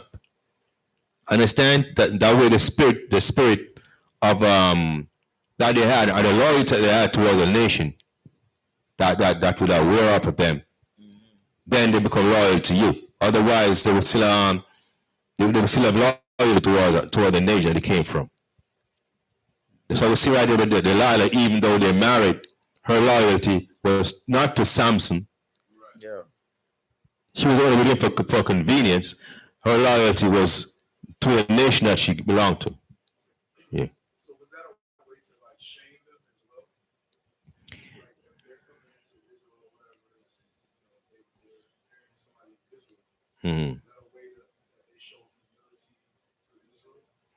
It could be, and it could be could be also be seen as like a purification, like like a purification where they discarded everything that that's why they change their raiment. I mean, they change the way they used to dress previously. So it's like a total makeover now, like a total spiritual makeover. They no longer have a physical or a spiritual connection to the nation they previously belonged to, because the city is destroyed, the men of the city are destroyed. So it's like now their own loyalty, physically and spiritually, is now to Israel. The men are the men because because every connection they had previously was destroyed or cut off. God. The book of Judges, chapter 16 and verse 10. And Delilah said unto Samson, Behold, thou hast mocked me, and told me lies. Now tell me, I pray thee, wherewith thou mightest be bound. And he said unto her, If they bind me fast with new ropes that never were occupied, then shall I be weak, and be as another man. Delilah therefore took new ropes, and bound him therewith, and said unto him, The Philistines be upon thee, Samson. And there were liars in wait, abiding in the chamber, and he brake them from off his arms like a thread. In that song, she tied the man. Oh, they're coming, son, they're coming. You tied the man up. What you telling me they're coming? You tied him up. He can't do anything. If it was a normal man, he wouldn't be able to defend himself. He's tied up. the Philistines be up on you, Samson. I mean, well, Samson was still with her. That was the Mosai, though. That was the Mosai, you know what I mean? I read on. Verse 13. And Delilah said unto Samson, Hereto thou hast mocked me, and told me lies. Tell me wherewith thou mightest be bound. And he said unto her, If thou weavest the 7 locks of my head with the web. And she fastened it with the pin, and said unto him, The Philistines be upon thee, Samson. And he awakened out of his sleep, and went away with the pin of the beam, and with the web. And she said unto him, How canst thou say, I love thee, when thine heart is not with me? Thou hast mocked me these 3 times, and hast not told me wherein thy great strength lieth. And it came to pass, when she pressed him daily with words, and urged him, so his soul was vexed unto death. Right, because she's relentless, man. She did all kind of things, because she wanted money from the Philistines and her loyalties to the Philistines. Right? Verse 17. Hold on. Okay. That he told her all his heart, and said unto her, There hath not come a razor upon mine head, for I have been a Nazarite unto the Most High from my mother's womb. If I be shaven, then my strength will go from me, and I shall become weak and be like any other man. And when Delilah saw that he had told her all his heart, she sent and called for the lords of the Philistines, saying, Come up this once, for he hath showed me all his heart. Then the lords of the Philistines came up unto her, and brought money in their hand. And she made him sleep upon her knees. And she called for a man, and she caused him to shave off the 7 locks of his head. And she began to afflict him, and his strength went from him. Right, so he finally gave in to her. She told him, he told her his true secret, that it was in his hair, because he was a Nazarite from birth. And she could tell the difference. She could tell that he was speaking the truth this time, because she saw his countenance, the spirit. So she was convinced in the man, and so she sent for a people, the Philistines, and she sent for a barber. He shaved his head, and the Philistines came with the money to give to her. Read. Verse 20. And she said, The Philistines be upon thee, Samson. And he awoke out of his sleep, and said, I will go out as at other times before, and shake myself. And he wist not that the Most High was departed from him. Yeah, this time he thought it was going to get over. He didn't know that he was shaving. Yeah. So he thought, hey, no matter what she did to me, I can defeat this Philistines. Mm-hmm. He didn't realize that the spirit of the Most High was gone from him. Read. Verse 21. But the Philistines took him, and put out his eyes, and brought him down to Gaza, and bound him with fetters of brass. And he did grind in the prison house. Right, so this time they wasn't able to defeat the Philistines. They captured him, put fetters of iron upon him, and plucked out his eyes, and blinded him, and put him in prison. Brought him out of Gaza and put him in prison. Read. Howbeit, the hair of his head began to grow again after he was shaven. The lords of the Philistines gathered them together for to offer a great sacrifice unto Dagon their god, and to rejoice. For they said, Our God hath delivered Samson, our enemy, into our hand. And when the people saw him, they praised their God. For they said, Our God hath delivered into our hands our enemy, and the destroyer of our country, which slew many of us. And it came to pass, when their hearts were merry, that they said, Call for Samson, that he may make us sport. And they called for Samson out of the prison house, and he made them sport, and they set him between the pillars. Right, so the bound Samson just saw that he was weakened. Mm-hmm. His inside to grow back was getting his strength back. But in the meantime, he was in the prison. They was eating and drinking and making merry, and giving thanks unto the Dagon, their idol, their god. And then they called for Samson to make a mockery of him to our egg. Hey, Samson, entertain us. Show us your strength. That's all you can do. Because they know that by this time they had him in their possession. Read. Verse 26. And Samson said unto the lad that held him by the hand, Suffer me that I may feel the pillars whereupon the house standeth, that I may lean upon them. Now the house was full of men and women, and all the lords of the Philistines were there. And there were upon the roof about 3,000 men and women that beheld while Samson made sport. Right. So it was entertainment to them. Yeah. Because they've heard of Samson's fame. You know all the things that Samson done to the Philistines. So they came down, probably paid big money. They were probably like dignitaries and famous people, celebrities of the Philistines and all that come there to say, aha, we got you now. We gotta give thanks to our idol, Dagon. Men, women, in the balcony, all over the building,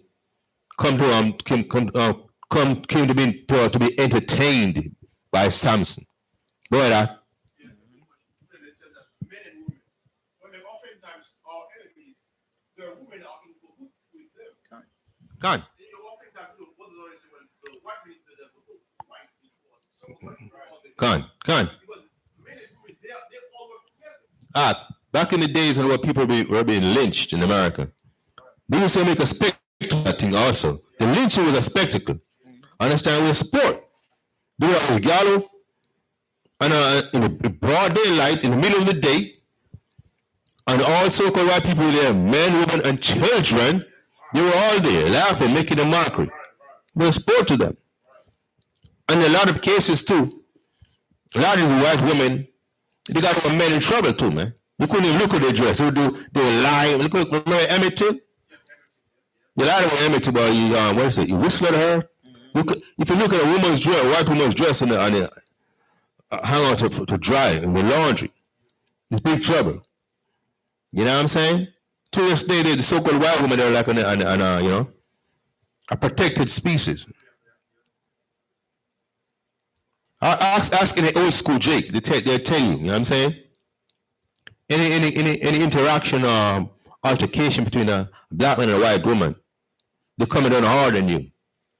Understand? So women were there with these Philistines, just like making a mockery along with the men of Samson. And historically, a lot of white women owned slaves too. There were just as many white female slave owners as there were white male owners, slave owners. And if anyone is following up politics to some extent, they pass a lot of laws to include white women as minorities, because certain laws that were supposed to be passed for black people's benefit as minorities were actually given over to so-called white women as minorities. Especially affirmative action. Affirmative action. So laws that were set up to benefit black people as minorities were skillfully skewed to include white women as minorities. So white women get those benefits instead of black people. Understand? So, and the white men who did that? The white men did that. They made sure that white women get included or be considered minorities along with blacks. So like certain contracts or certain benefits that should go to minorities, like certain companies that will get some tax breaks or certain incentives or grants or whatever, that should go to minorities. White men can set up a company and use a white woman as a front, as a minority. Understand? And they can, because the white woman, who she loyal to? Right? Exactly, she loyal to a white man, she loyal to her people. Exactly. The same, yeah. And a lot of our women, fell for it. A lot of our black women, they fell for that nonsense. The so-called the women's liberation movement. Black people are aligning themselves with white women, thinking that it's a women's movement. But no, when women get power, when a white woman get power, they don't share that power with the black woman. Who share it with? The white man. They're people. But our people, but our people don't see that. Go ahead. What you say too much? I was thinking some more that they say that in the defense contractors,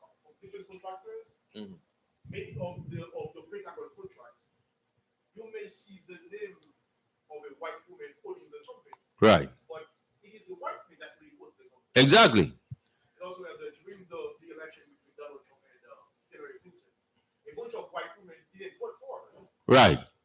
They were holding to the man that says grab them by the feet. Right. So I've seen this in the for a while that the white woman, she stays with her man. Right, exactly. But our sisters, they fall for the you fall for okey doke, right? They don't understand that because they don't understand that that they're not gonna forsake her men that that so-called black woman was led to forsake her man.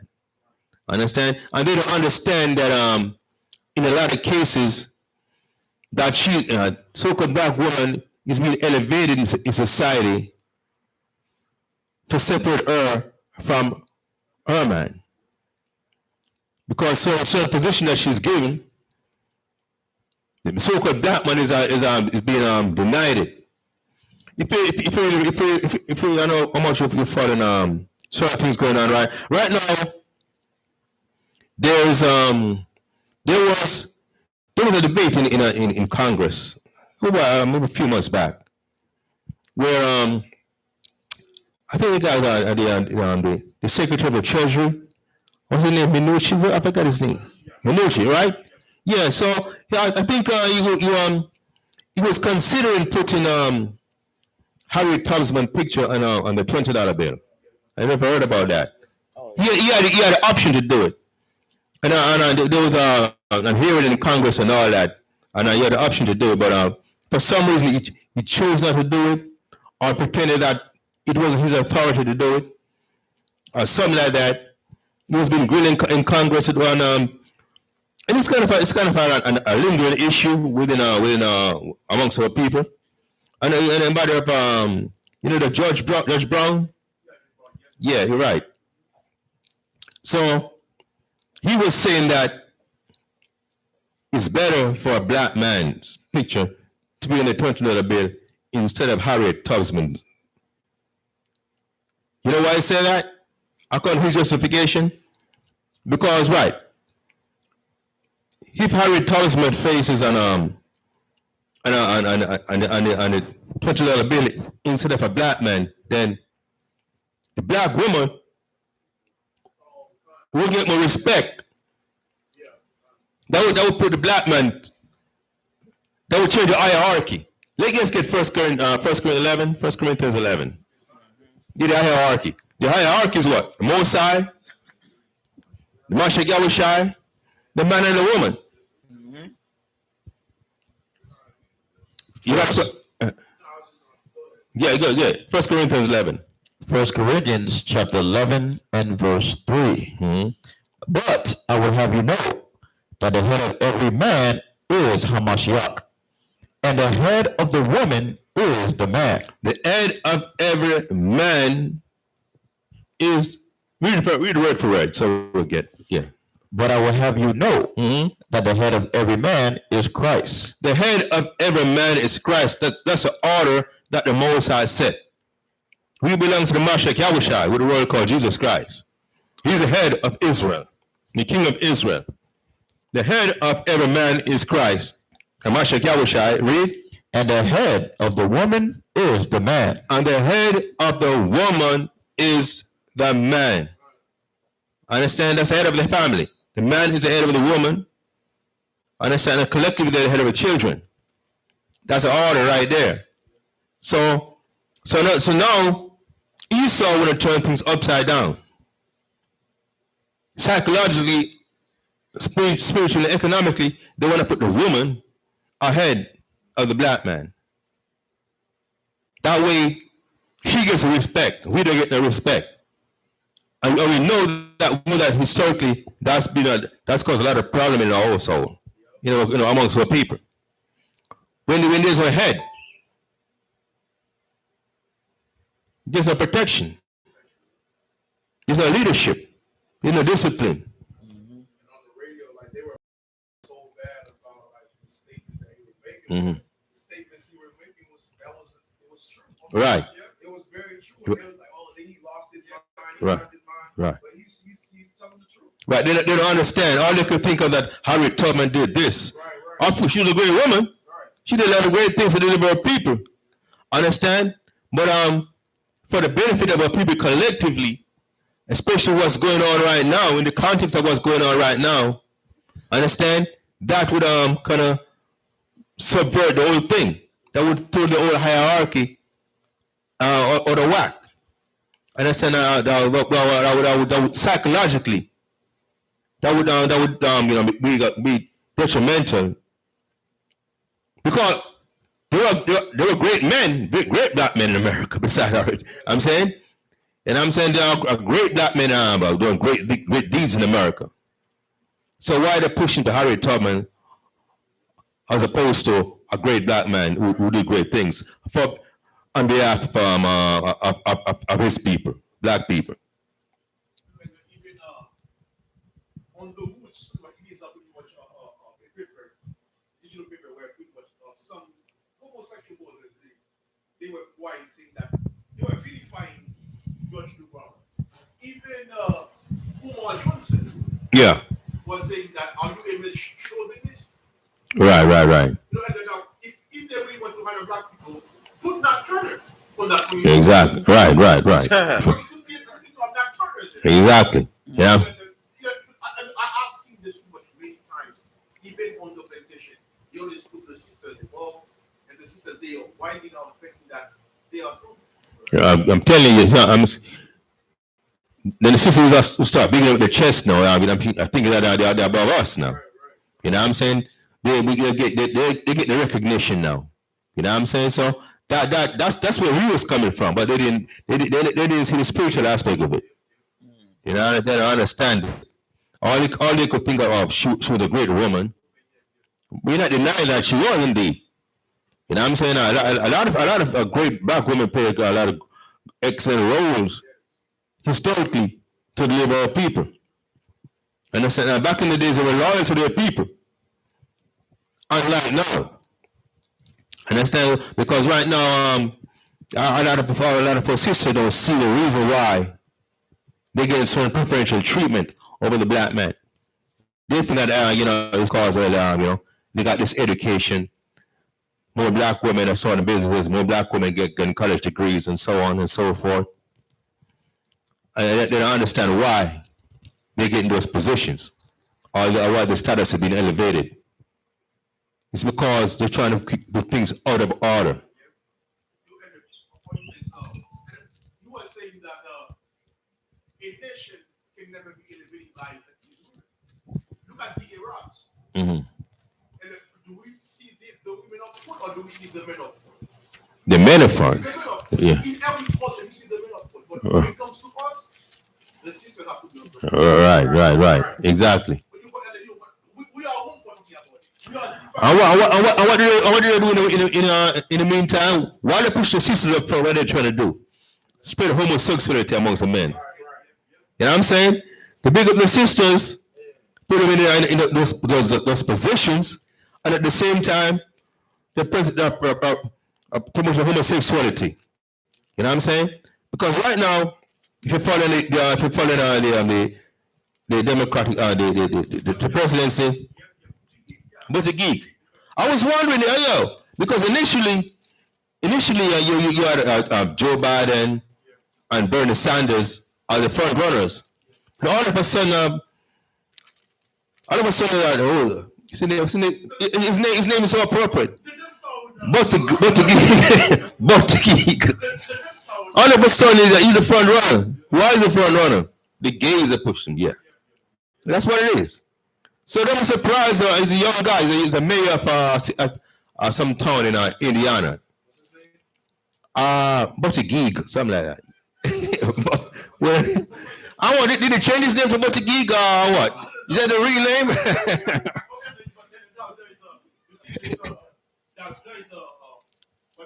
How can you be a count in Indiana? Yeah. It's one of the Black Bible Belt. Yeah. Right. Right. This is where Mike Pence is from. Right. Right. Yeah. And he's supposedly opposed to homosexuality. A lot of Republicans pretend to be. But so this all of a sudden this guy about to gig.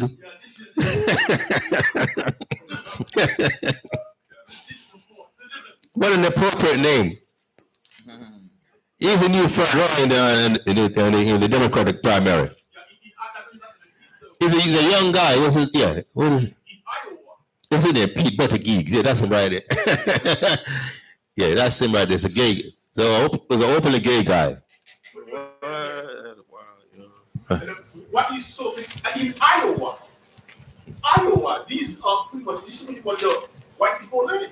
Right. These are farmers pretty much. These so-called farmers that pretty much hold tight with the old culture where in many roots. Right. So how is it that they're pushing him? He's number one in the poll. I'm saying. So don't be surprised if this guy become a new president. To further, cement homosexuality in America. Because we all know how Obama became president, right? The coalition that he formed that included gay and all those incentives and rights and all that he gave to homosexual. You legalize it in society and in the military and all that. So don't be surprised if this guy you can take a page from Obama's book and try to do the same thing. Where we at? 16 and what verse? 28. Okay. The book of Judges, chapter 16 and verse 28. And Samson called unto the Most High and said, O Yahweh, thy power, remember me, I pray, and strengthen me, I pray thee, only this once, O Most High, that I may be at once avenged of the Philistines for my 2 eyes. Right, so Samson prayed to the Most High, so yeah, remember me, if only this once, so I can take revenge on these Philistines for blinding me. Read. And Samson took hold of the 2 middle pillars upon which the house stood, and on which it was borne up, of the one with his right hand, and of the other with his left. And Samson said, let me die with the Philistines. And he bowed himself with all his might. And the house fell upon the lords, and upon all the people that were therein. So the dead which he slew at his death were more than they which he slew in his life. All right, so Samson grabbed hold of the pillars at the end of the house. One is the right hand and one is the left. And so, I put to the Most High, and they just push on those pillars and just push on the foundation of the house. And they turned down, it killed more Philistines in that one occasion when he killed himself along with them than he did when he was alive. They slew in his life. Read on verse 31, last verse. Verse 31.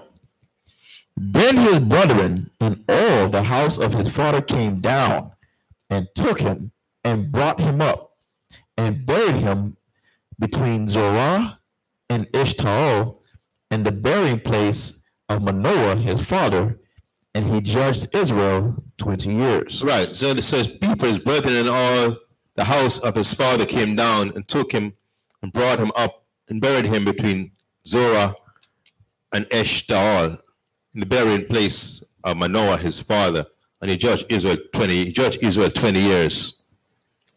So that was a role that the Most High played Samson played to deliver Israel 20 years, for a 20-year period out of the Philistines. Well, actually,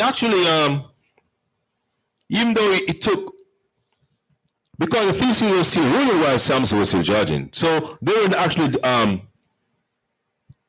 it kind of held them off from invading Israel or oppressing Israel more than they would have. But they were still under the Philistines' oppression. But during that 20-year period, Samson did do a lot of work defending Israel against the Philistines.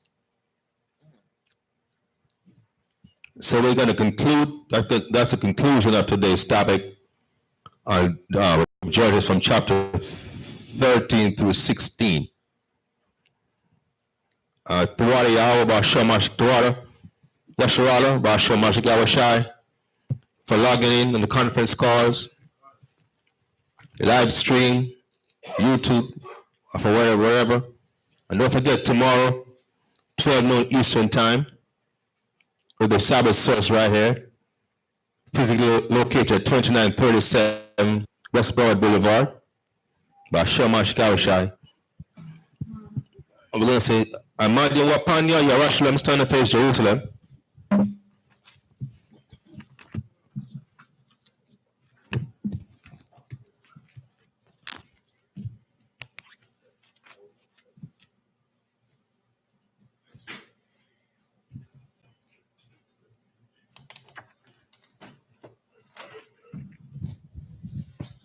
Psalms 133.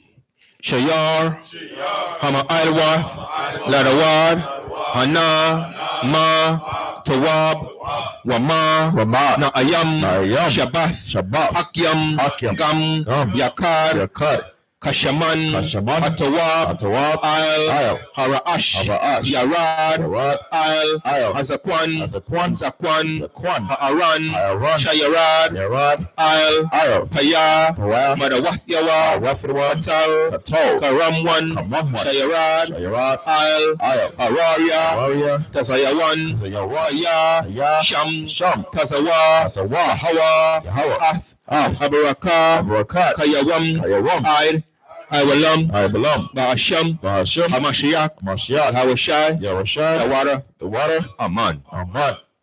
Psalms 133 in English. Behold, how good and how pleasant it is for brethren to dwell together in unity. It is like the precious ointment upon the head that ran down upon the beard, even Aaron's beard, that went down to the skirts of his garments, as the dew of Hermon, and as the dew that descended upon the mountains of Zion. For there the Most High commanded the blessing, even life, forevermore. Bahashem Mashak Yahweh, the water of the Yad. Amen. Hallelujah.